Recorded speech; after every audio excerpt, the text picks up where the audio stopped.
On est au Centre culturel Jean Gagnon, où on va jouer le spectacle Flonflon et Musette, voilà, de la compagnie Onavio. On avait encore de la tendresse pour ce spectacle et pour les personnages, donc, puis l'occasion de le rejouer aussi au Festival d'Avignon. Donc c'est une reprise qu'on a fait donc avec Thomas et Marie Blondel. Il a dit, bah et toi, dans mon rêve. C'est un spectacle pour les petits, à partir de 3-4 ans, peut-être plus 4 ans d'ailleurs, puisque voilà, ces représentations sont données dans le cadre des Small Size Days, qui concernent les enfants de 0 à 6 ans. Alors, Small Size, c'est un réseau européen de compagnies et de théâtres, de salles de spectacle, qui ont une activité essentiellement tournée vers les enfants de 0 à 6 ans. Et pour la France, c'est Limoges qui est partenaire de ce réseau, avec donc les centres culturels et la compagnie Onavio. Voilà, on est les partenaires français associés au réseau Small Size.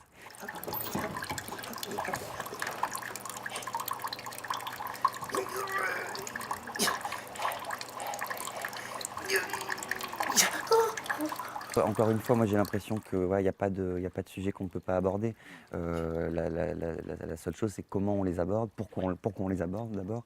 Flonflon et Musette, voilà, c'est effectivement un spectacle qui parle de la guerre de manière assez générale. On ne sait pas où on est.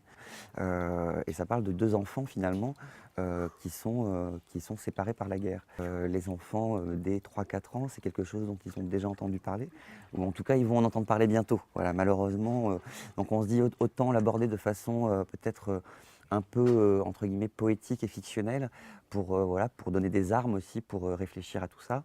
Et la marionnette, elle crée aussi cette distance avec le spectateur. C'est-à-dire que c'est quelque chose de moins brutal finalement que si on avait deux comédiens qui jouaient les personnages de ces enfants. Et là en plus ils sont représentés par des lapins en fait. J'ai 2 marionnettes et des ombres. Et du coup, j'ai combien d'ombres? J'en ai une, deux, trois, quatre, cinq, ouais. Et Flonflon et Musette, c'est une histoire qui a été écrite et dessinée par une très grande dame de la littérature jeunesse qui s'appelle Elzbieta, quelqu'un qui est très important dans la littérature jeunesse, qui écrit en français, mais qui est d'origine polonaise. Elle met beaucoup de son histoire, de son passé. Une phrase, elle dit, moi j'essaye juste de donner des armes pour essayer de comprendre l'impensable. Effectivement, la guerre, c'est impensable. Malheureusement, ça existe.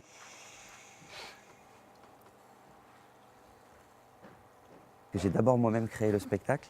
Donc j'ai écrit, manipulé. Les premières marionnettes, c'est moi qui les avais fabriquées. Et puis au bout d'un moment, j'ai souhaité me mettre un petit peu à l'extérieur de ce spectacle. Et c'est Marie Blondel qui a repris le rôle, donc doublée par un autre comédien qui est Thomas Gornet, qui joue aujourd'hui. Voilà. Le texte, la manipulation, le jeu, la machinerie, c'est la même, c'est la même chose. C'est-à-dire que quand je referme un castelet, je me dis pas, je suis en train de faire de la technique en fait. Ça fait partie de ma partition. On a une partition très précise. Après, comme c'est du spectacle vivant, ça bouge toujours selon le public qu'on a en face et selon l'état dans lequel on est nous. Mais on a une partition qu'on respecte. Après, ça varie parce qu'on n'est pas des robots, quoi. Mais il n'y a aucune improvisation, non.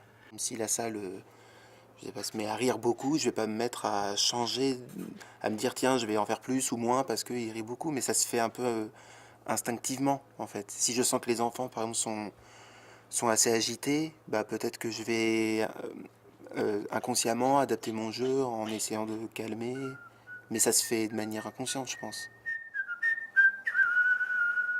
Et hop, la musique. Musique.